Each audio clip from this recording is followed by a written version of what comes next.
Think about being 22 years old. A Sunday afternoon in September 1998, Qualcomm Stadium, 70,000 people. You are Ryan Leaf, the no. 2 pick in the entire NFL draft, and you are about to play the 3rd game of your professional career. You complete 1 pass, 1 out of 15 attempts, 4 total yards, 3 fumbles. You lose by 23 points. And the stadium that was supposed to be yours, the city that had traded away multiple draft picks and a veteran player just to get the chance to take, you goes quiet in a way that doesn't feel like disappointment. It feels like the beginning of something. And it was. Here's what nobody has ever really asked out loud. What was happening inside Ryan Leaf? During the years before any of that, before the locker room explosion caught on video, before the arrest warrants, before the prison sentence, in the time when the whole machine was building toward him and nobody thought to ask whether a 22-year-old from Montana was actually ready to carry the weight of an entire franchise's future on his arm. And here's a harder question still. What if the only thing that ever actually helped him wasn't a coaching staff, or a contract, or a comeback, but a prison cell, and another man who couldn't read, and the first moment in years when Ryan Leaf finally did something for someone other than himself? That's the story. And most of us never got that far. We remember Ryan Leaf as a comparison. Every time a quarterback prospect flames out, his name comes back. Not as a person, as a unit of measurement. But that's not how he arrived. He arrived at Washington State University as a raw, powerful arm in the pack, 1-0. And by 1997, he had developed into one of the most discussed quarterback prospects in the country. His senior year, he threw for 3,968 yards and 33 touchdowns. He led the Cougars to the Rose Bowl the first time in 67 years they had gotten there. And when the pre-draft evaluation started circulating in early 1998, the argument wasn't whether Leaf was good enough for the NFL. The argument was whether he or Peyton Manning was better. We were in that argument. All of us. And it wasn't a crazy argument. The scouts who preferred Leaf over Manning were not incompetent. They had eyes. They saw a 6'5" quarterback with one of the strongest arms anyone had clocked that decade. They saw a big game player. They saw a ceiling that was genuinely hard to put a cap on. The Chargers didn't just take him because they were desperate, though they were. They took him because the evidence in the spring of 1998 gave them reason to believe. To get to the no 2 pick, San Diego gave up their existing no 3 pick, a future first rounder, a second rounder, running back Eric Metcalf, and linebacker Patrick Sapp. That's not a team making a lazy decision. That's a franchise betting its entire near-term future on one arm. Leaf signed a 4-year deal worth $31.25 million, $11.25 million of that guaranteed at signing. In 1998, that number was the kind of number that put a quarterback's face on a billboard before he threw a single professional pass. The city believed. The organization believed. And Leaf, by his own later admission, walked into it with a confidence that had never once been tested by the thing it was about to face. The night after his introductory press conference, the night after San Diego officially announced its future, Leaf flew to Las Vegas. He came back to his own press conference the next day and yawned through it. Nobody called it a warning sign. They called it personality. The Chargers opened the 1,998 season 2-0. Leaf won those first 2 games. And in that slim window, 2 weeks, 2 wins, everything the franchise had hoped for felt possible. You could feel it from the outside. A quarterback finding his footing. A city letting itself believe again. Then came week 3, Kansas City. And something happened on that field that's hard to describe as simply a bad game, because it was something worse than a bad game. It was a collapse in real time, visible to everyone watching, and impossible to explain away. 1 completion in 15 attempts, 4 yards passing, 3 fumbles, a 23-point loss, 1 of 15. That's not an off day. That's a man who looked completely, utterly lost against professional competition on a Sunday afternoon in front of 70,000 people. Leaf was benched. Then he came back. Then he struggled again. He finished his rookie year with 2 touchdowns and 15 interceptions. By the metrics that matter at the position, there was almost nothing to point to. But it wasn't the statistics that got under everyone's skin. It was what happened off the field. After a loss that details vary slightly depending on who's telling it, Leaf swore at a television cameraman who was near his locker. The next day, he went after Jay Posner, a reporter from the Times San Diego Union-Tribune, in the locker room, shouting obscenities. On video, broadcast nationally, Junior Seau, one of the most respected men in that building, physically had to come over and pull Leaf away from the reporter. There's a specific image in that moment. One of the greatest defensive players of his generation, a San Diego icon, putting his hands on his own quarterback to stop him from making it worse. That image did something to the city's relationship with Leaf that the interceptions alone never could have. Over the next 3 seasons, the numbers told the rest of the on-field story. 25 games started, 14 touchdowns, 36 interceptions, stints with Tampa Bay and Dallas that barely registered. And then, before Seattle's training camp in 2002, Ryan Leaf walked away from professional football. He was 26 years old. Most quarterbacks at 26 are just starting to understand the position. The world moved on quickly. The story had a clean ending that fit the narrative sports loves.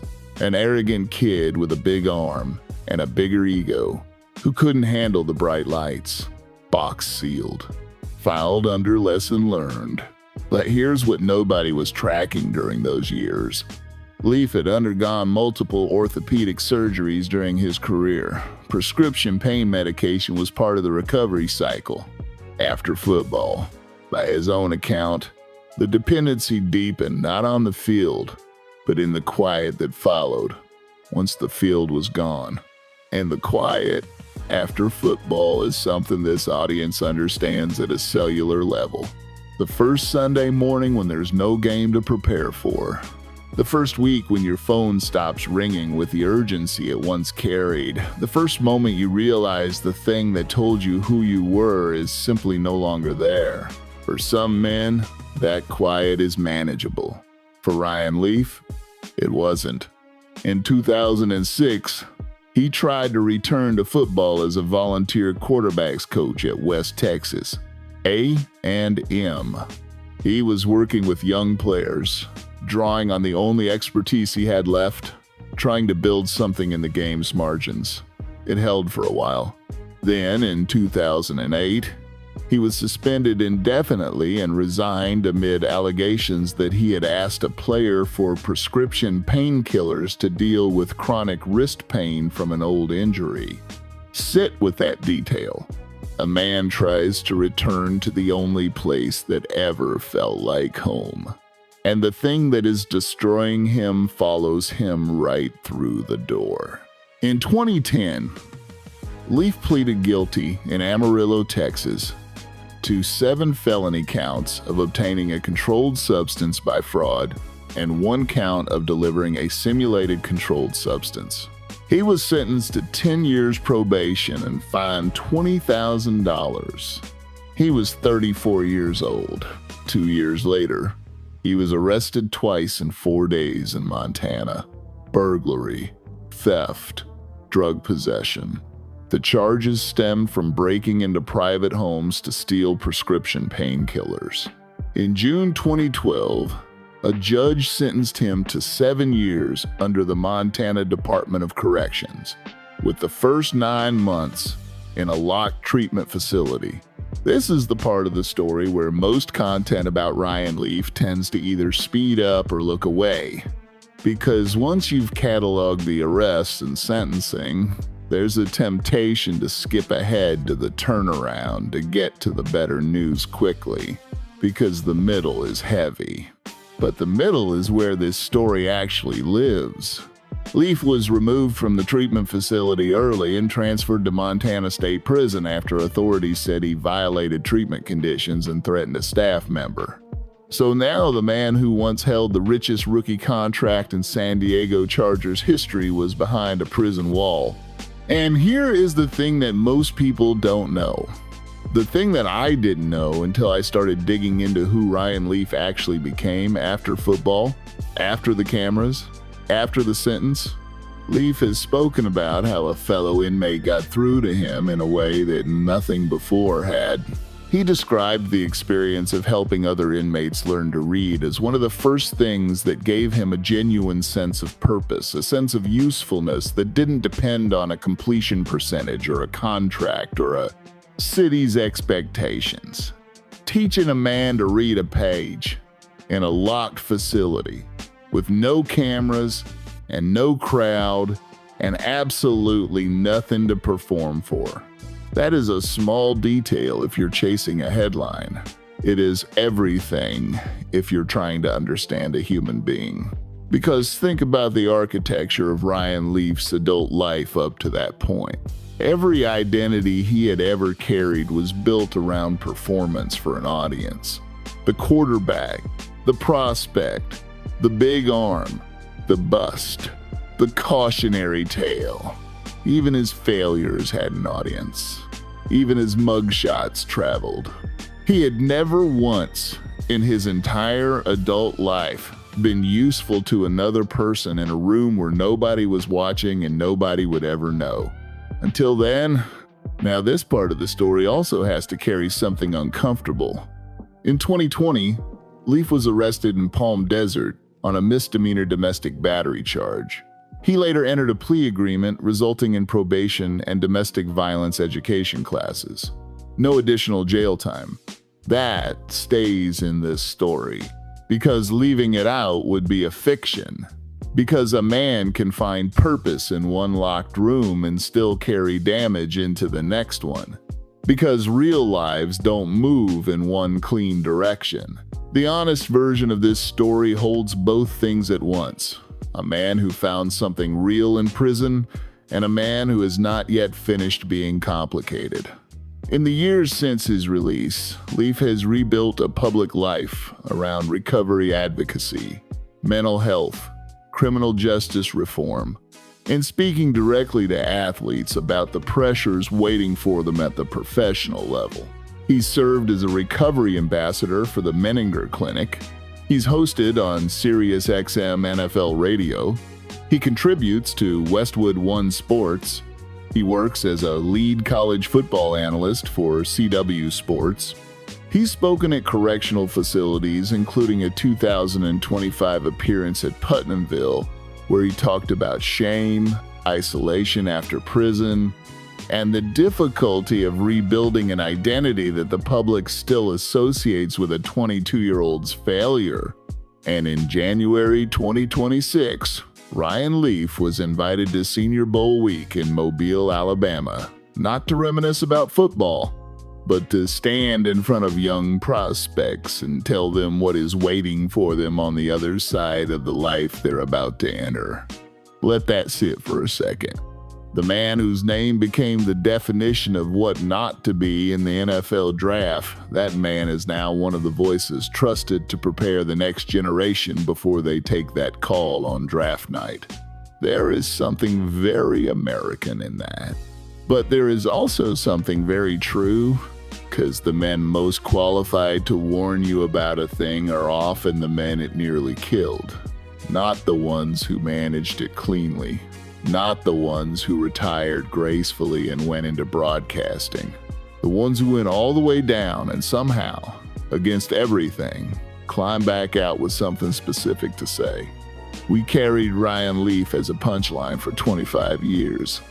And I don't think that was entirely wrong. The arrogance was real. The locker room outburst was real. The arrests were real. The damage he caused to a franchise, to people in his life, to himself, all of that was real. But here is what I keep coming back to. When we were younger, Manning versus Leaf felt like a football argument. Who read the tape right? Who evaluated the quarterback correctly? Who understood the position? The older you get, the less it feels like a football argument and the more it feels like a human one. How much can you actually know about a 22-year-old when you hand him pain, celebrity, $31.25 million, a city's expectations, and a machine that will use him until it doesn't need him anymore and then file his name under cautionary tale? That doesn't excuse Ryan Leaf. It does make the story bigger than the label. And there's one thing I've sat with all the way through this. Ryan Leaf was invited back to Senior Bowl week in 2026 because the organizers believed his life had come to represent something valuable: resilience, accountability, the willingness to use your own worst chapter to help someone else avoid theirs. That's a generous framing. But underneath it is something that cuts a little deeper. Sometimes the most honest voice in the room is the one who has the least left to protect.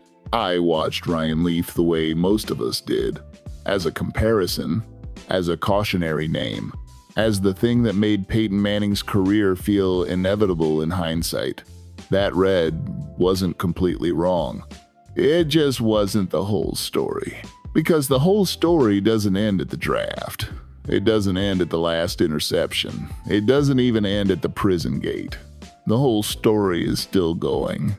And the question I can't put down, the one that followed me through every piece of research I did on this man, is not why Ryan Leaf failed in the NFL. It's this: when the world has decided who you are at 22 and built a wall out of that decision, how many years does it take, and how much has to be stripped away before you find the version of yourself that can still be useful to somebody?